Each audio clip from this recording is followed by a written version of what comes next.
நம்ம எடுத்துக்கொள்ளலாம். யோவான் எழுதின சுவிசேஷம் 16ஆம் அதிகாரத்தினுடைய 20ஆம் வசனம்.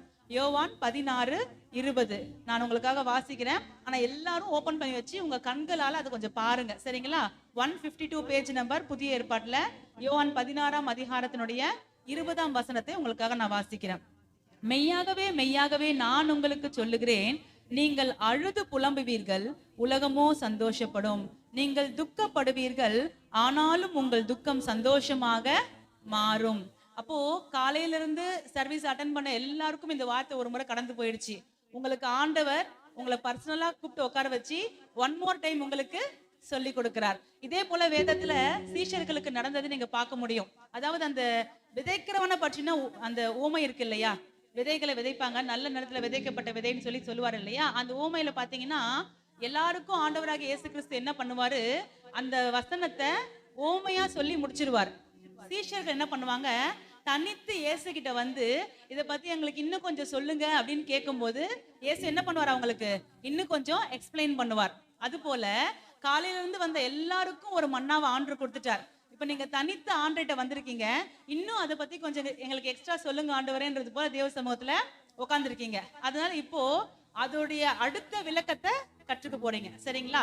இப்ப நம்ம என்ன வாசிச்சோம், உங்கள் துக்கம் சந்தோஷமாக மாறும். அந்த வசனத்துக்கு கொஞ்சம் அந்த அந்த ஃபர்ஸ்ட்ல இருந்து அந்த வசனத்தை வாசிக்கிறேன் பாருங்களேன். மெய்யாகவே மெய்யாகவே நான் உங்களுக்கு சொல்லுகிறேன் அப்படின்னா ஷியோரா சீரியஸா உங்களுக்கு நான் சொல்றேன், என்ன தெரியுமா? நீங்கள் அழுது புலம்புவீர்கள். என்ன சொல்ற ஜீசஸ்? கண்டிப்பா சொல்றேன், நீங்க அழுது புலம்புவீர்கள். இதுக்காக எங்களை 2வது முறை உட்கார வச்சீங்க. 2வது அடுத்து, நீங்கள் அழுது புலம்பும் போது உலகம் எப்படி இருக்குமா? சந்தோஷப்படுமா?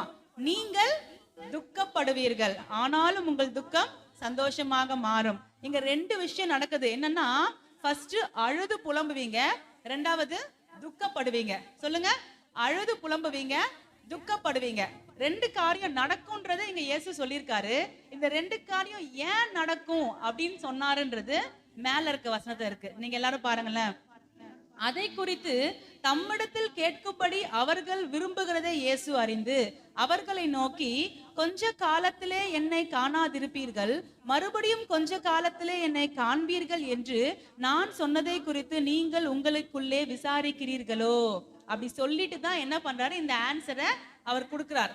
அப்போ அங்க என்ன நடக்குது அப்படின்னா, இயேசு ஜனங்களை பார்த்து சொல்றார், கொஞ்ச காலம் இருக்கும் நீங்க என்ன பார்க்காம இருப்பீங்க, மறுபடியும் கொஞ்ச காலம், அதாவது அடுத்த சீசன் வரும்பொழுது நீங்க என்ன பார்க்க ஸ்டார்ட் பண்ணுவீங்க அப்படின்னு சொல்லிட்டு அப்புறம் தான் இந்த எக்ஸ்பிளனேஷன் கொடுக்கிறார். நான் இந்த 19ஆம் வசனத்தையும் 20ஆம் வசனத்தையும் சேர்த்து உங்களுக்கு புரியுற மாதிரி சொல்றேன் பாருங்க.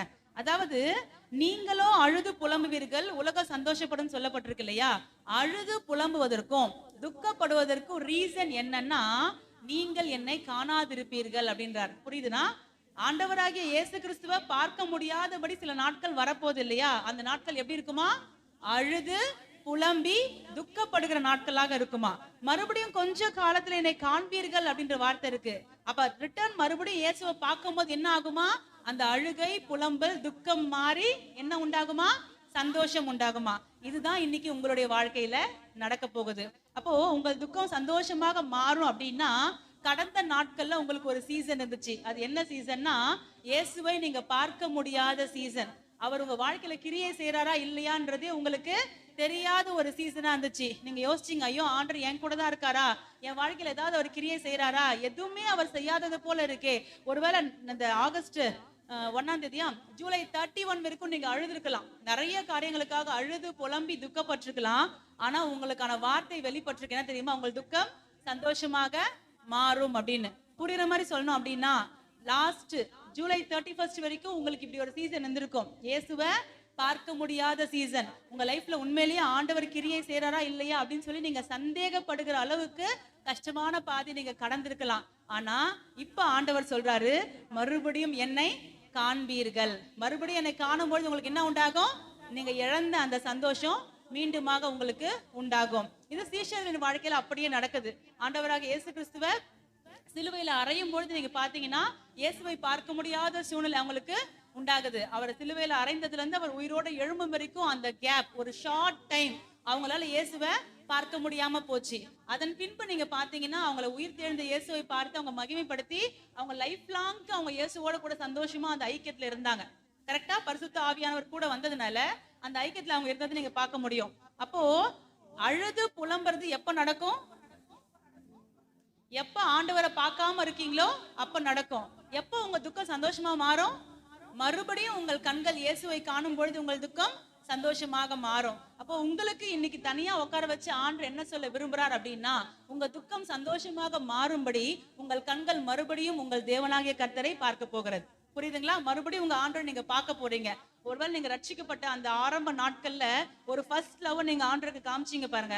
அன்னைக்கு ஆண்டவர் பக்கத்திலேயே உட்காந்து அவர் பேசுறதும் அவர் இடைப்படுறதும் உங்களுக்கு அவ்வளோ தெரிஞ்சிருக்கும். ஆனா கொஞ்சம் இந்த கிறிஸ்டியன் லைஃப் பழகுனதுக்கு அப்புறம் ஒரு கட்டத்துல அவர் நம்ம கூட தான் இருக்கிறாரா அப்படின்றதே நமக்கு டவுட் ஆகுற அளவுக்கு நம்ம என்ன பண்ணிருப்போம், ஒரு பெரிய கேப் குள்ள போயிருப்போம். ஆனா இன்னைக்கு ஆண்டவர் சொல்றாரு, அந்த கேப் உன் வாழ்க்கையில இருந்தது உண்மை. நீங்க ஏசாயா 54ஆம் அதிகாரத்தை வாசிச்சீங்கன்னா, அற்ப காலம் மூண்ட கோபத்தினால் என் முகத்தை இமைப்பொழுது உனக்கு மறைத்தேன், ஆனாலும் நித்திய கிருபையுடன் உனக்கு இறங்குவேன் அப்படின்னு சொல்லி அங்க எழுதி கொடுத்திருப்பார். ஒருவேளை நம்முடைய கிரியை ஏதாவது அவருக்கு கோபத்தை அதிகமாய் மூட்டு விட்டதுனால அவருடைய முகம் கொஞ்ச காலங்களுக்கு நம்ம வாழ்க்கையில என்ன இருக்கலாம், மறைக்கப்பட்டு போயிருக்கலாம். ஆனா இப்ப அவர் சொல்றாரு இட்டர்னல் கிரேஸோட, அப்படின்னா நித்திய கிருபையோட. அப்படின்னா உங்களுடைய வாழ்க்கையில இனி அவர் முகம் மறைக்கப்படுகிற நாட்கள் உங்களுக்கு உண்டாகாத அளவுக்கு அவர் உங்களோட கூட இருக்கிறத நீங்க பாப்பீங்க அப்படின்னு சொல்லி ஆண்டவர் உங்களுக்கு ப்ராமிஸ் பண்றாரு. அதனாலதான் என்ன ஆக போகுது, உங்கள் துக்கம் சந்தோஷமாக மாறப்போகிறது. நீங்க யோபுவை எடுத்துக்கிட்டீங்க அப்படின்னா,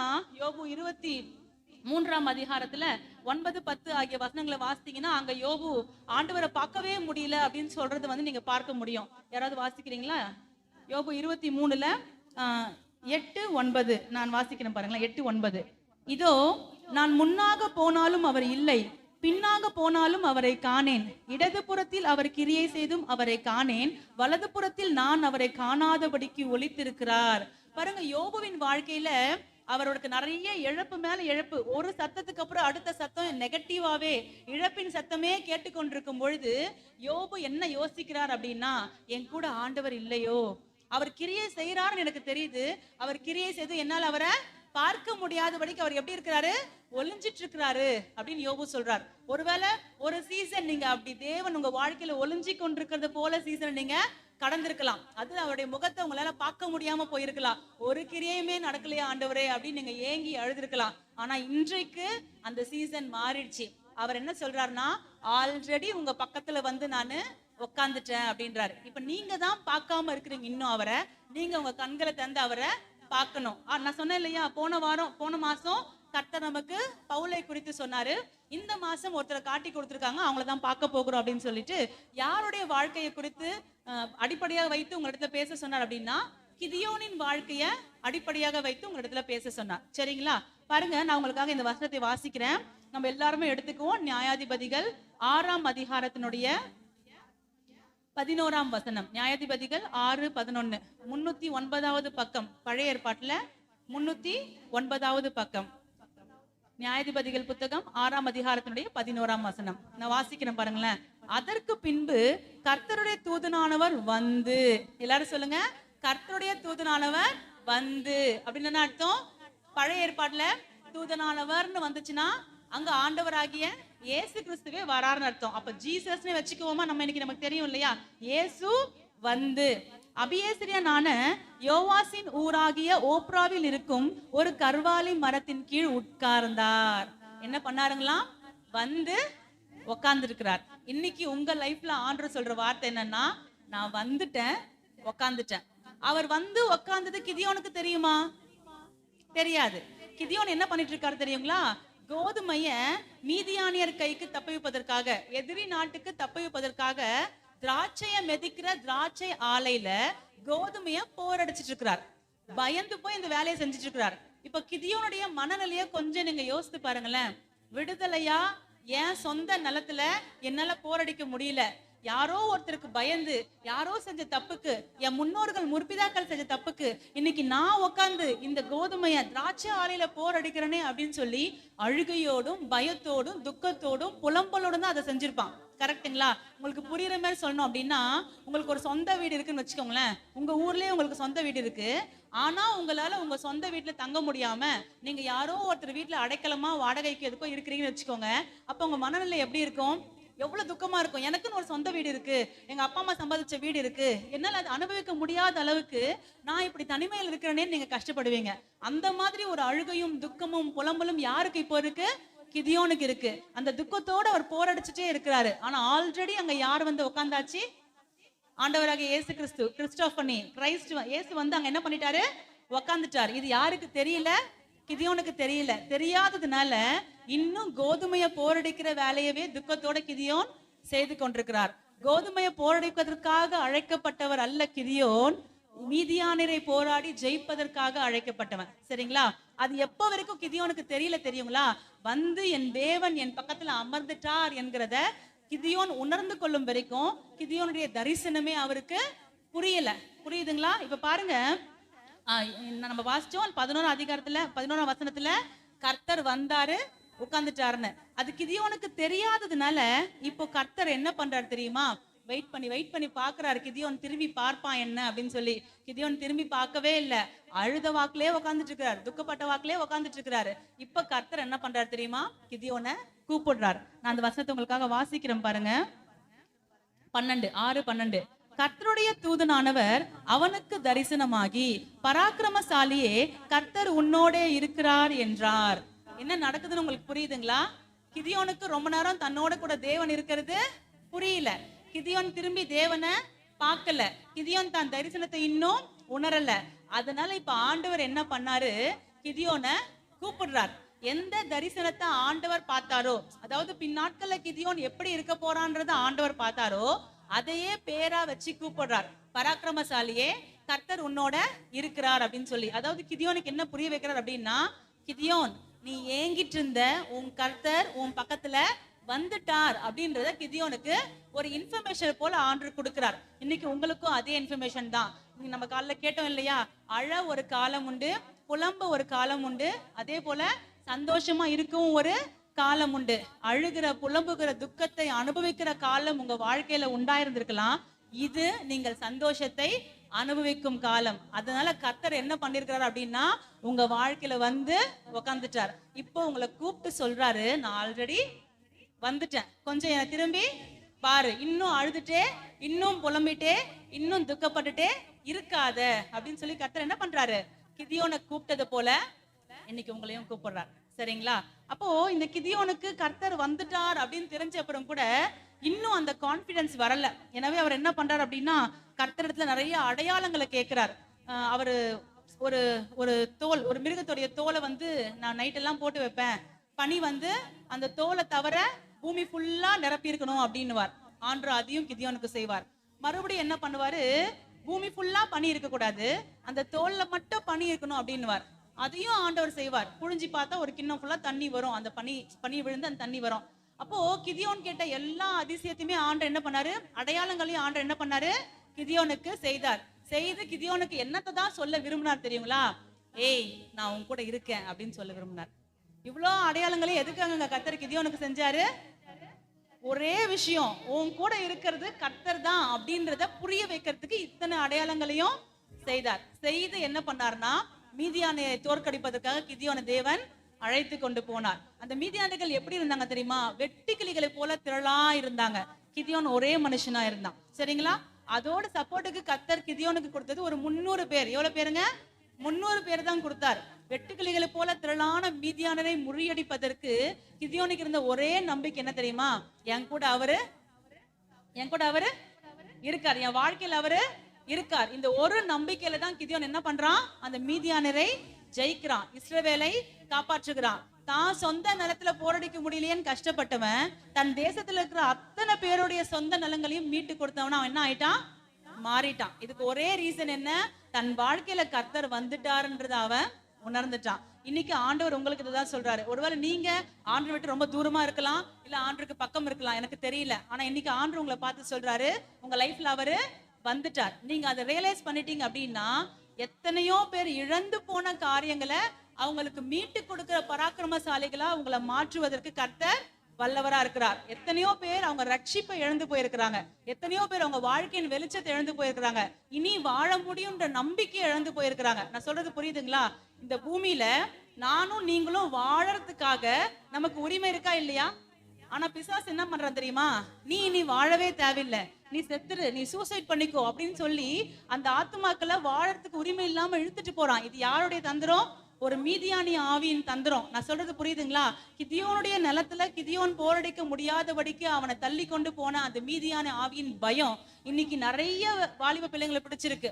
நாங்க இருக்கிற தெருவுக்கு பக்கத்து தெருவுல ரொம்ப வாலிபமா இருக்கிற ஒரு சகோதரன் சூசைட் பண்ணிட்டு இறந்துட்டாங்க நேத்து. என்ன விஷயம் அப்படின்னா, கடனா, அந்த கடன் தாங்க முடியாம இறந்துட்டாங்களாம். யோசித்து பாருங்களேன். அதை விட பயங்கரமான கடன்ல இருக்கிறவங்க எல்லாம் இன்னைக்கு கர்த்தரை நம்பி 90 லட்சம் கடன் மாறுச்சுன்னு சொல்றவங்க இருக்கிறாங்க.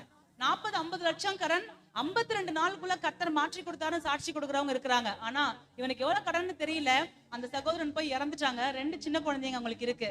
இனி அவங்க ஃபேமிலி நீங்க நினைச்சு பாருங்க. அந்த பிள்ளைங்க அப்பான்னு ஏங்கும் பொழுது அங்க அப்பான்னு சொல்றதுக்கு ஆள் இல்ல. புரியுதுங்களா? இந்த பூமியில இப்படி மீதியானி ஆவி பயமுறுத்தி நீ இந்த பூமியில வாழறதுக்கு உனக்கு தகுதி இல்லைன்னு சொல்லி அவங்கள இழுத்துட்டு போயிட்டு இருக்கு.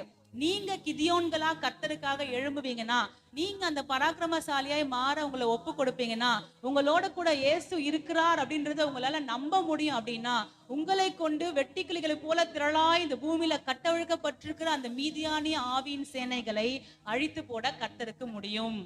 புரியுதுங்களா? அவருக்கு நீங்க தேவை. நீங்க சொல்லலாம், நீங்க அக்கா நாங்க மல்டிடியூட்ஸா இல்ல, நாங்க ஜஸ்ட் ஒரு 4 மெம்பர்ஸ் தான் இங்க உட்கார்ந்துருக்கோம் அப்படின்னு நீங்க சொல்லலாம். ஆண்டவருக்கு இது போதும்.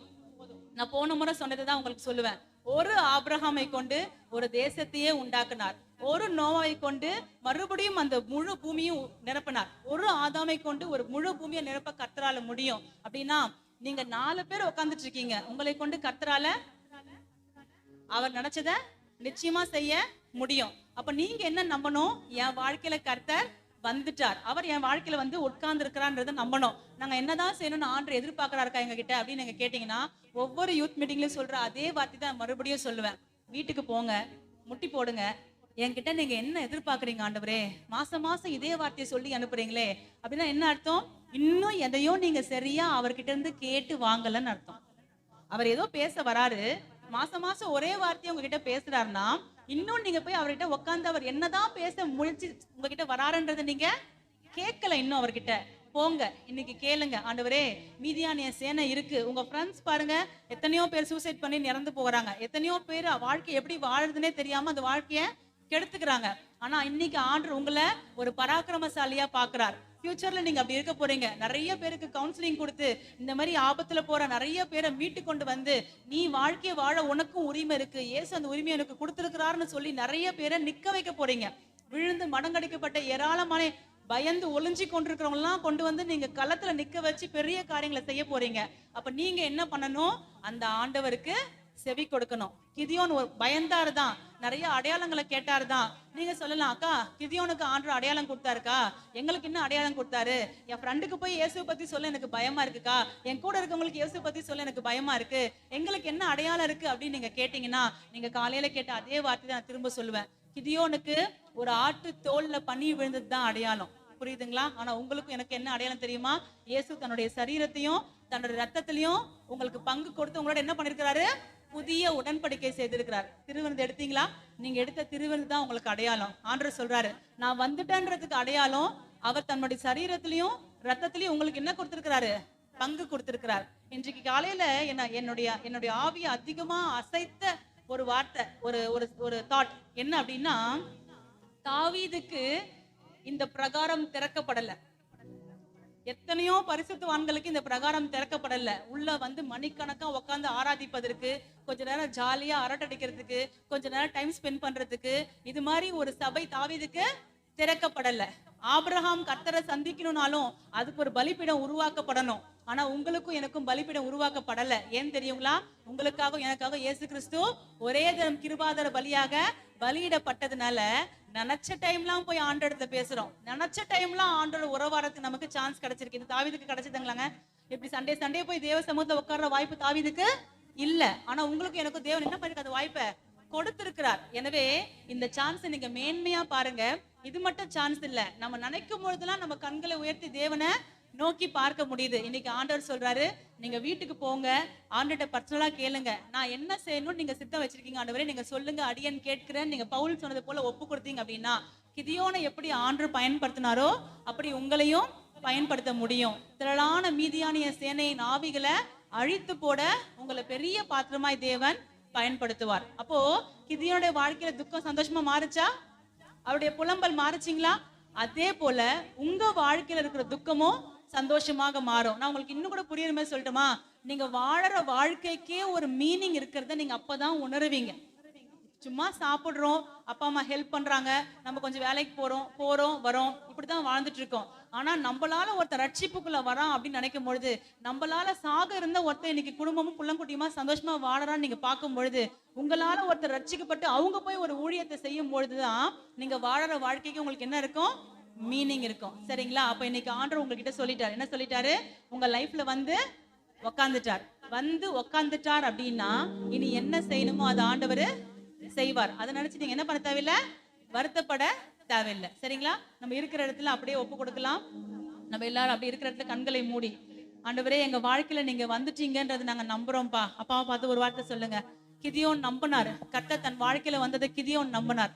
அதே போல நீங்கள் சொல்லுங்க, ஆண்டவரே என் வாழ்க்கையில நீங்க வந்துட்டீங்கன்றதை நான் நம்புறேன்ப்பா. இப்ப நீங்க சொல்லுங்க நான் என்ன செய்யணும். அன்னைக்கு ஒரு மத்தியான வேலையில அப்போஸ்தலனாகிய பவுல ஆண்டவர் சந்திச்சு நான் வந்துட்டேன் பவுல், இனிமேலும் நீ என்னை அடிச்சுக்கொண்டே இருக்காத, முள்ளில உதைக்கிறது எனக்கு வழி இல்ல, உனக்கு வருத்தமா இருக்கும் அப்படின்னு சொல்லி கர்த்தர் அன்னைக்கு பவுலோட பேசினது போல உங்களோட பேசி கொண்டிருக்கிறார். நீங்க தூர கர்த்தரை விட்டு போகிறதுனாலயோ இல்ல தேவ சமூகத்தையே தேடாம ஓடுறதுனாலயோ வலி இயேசுவுக்கு இல்ல, அது உங்களுக்கு வலிக்கும்னு ஆண்டவர் வருத்தப்படுறார். முள்ளில் உதைக்கிறது உனக்கு கடினம் பவுல், அது உன்னை வருத்தப்படுத்தும் அப்படின்னு சொல்றாரு. நீங்க இன்னும் ஆண்டவர் சமூகத்துல போய் உட்காராம நான் என்னதான் ஆண்டவரை செய்ய விரும்புறீங்கன்றதை கேட்காம ஓடுறதுனால வருத்தம் ஆண்டவருக்கு இல்ல, உங்களுக்குன்றதை அவர் தெரியப்படுத்துறார். எனவே அவர் உங்களை பார்த்து சொல்றார், come and sit into my presence.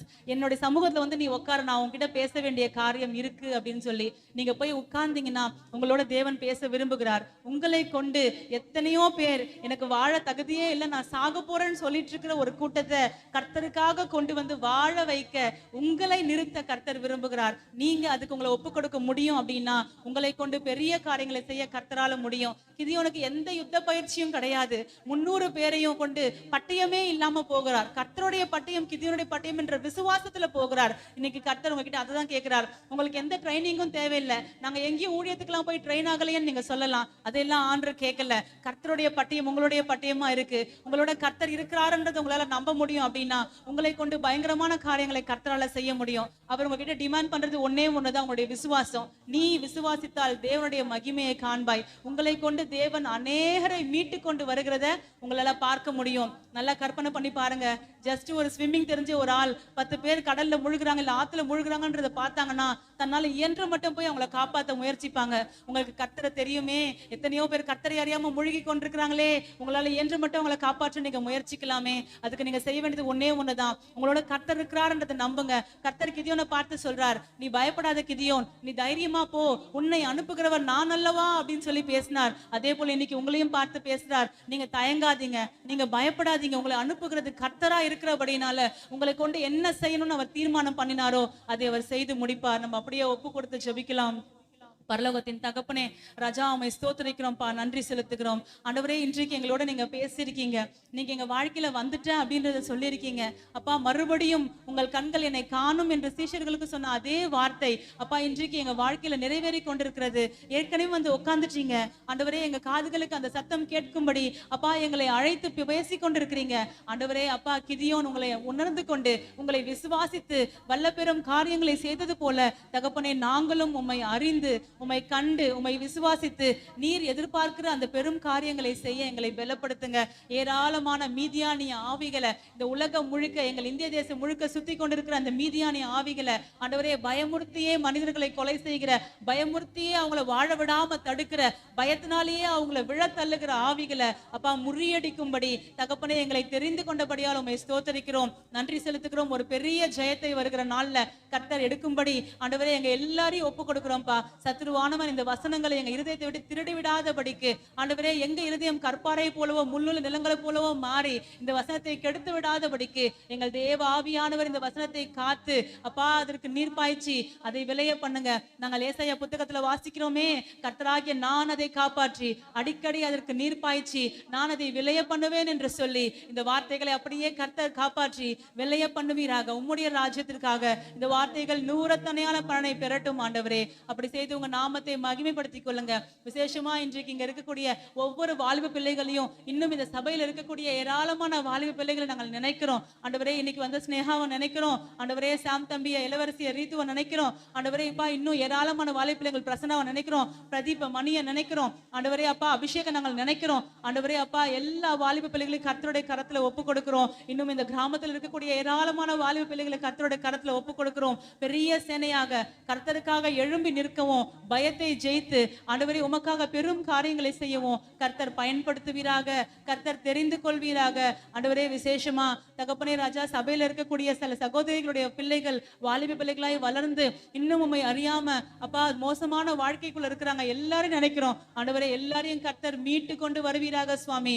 இந்த கொஞ்ச பேரை கொண்டு, இந்த கிதியோன்களை கொண்டு ஆண்டவரே அப்பா கர்த்தரை அறியாம தூர போயிருக்கிற அத்தனை பேரையும் கர்த்தர் மீட்டு கொண்டு வருவீராக. அப்படி செய்து உங்க நாமத்தை மகிமைப்படுத்திக் கொள்ளுங்கப்பா. அப்படி செய்து உங்க நாமத்தை மகிமைப்படுத்திக் கொள்ளுங்க. கர்த்தராகிய இயேசு கிறிஸ்துவின் நாமத்தில் ஜெபிக்கிறோம் பிதாவே, ஆமென்.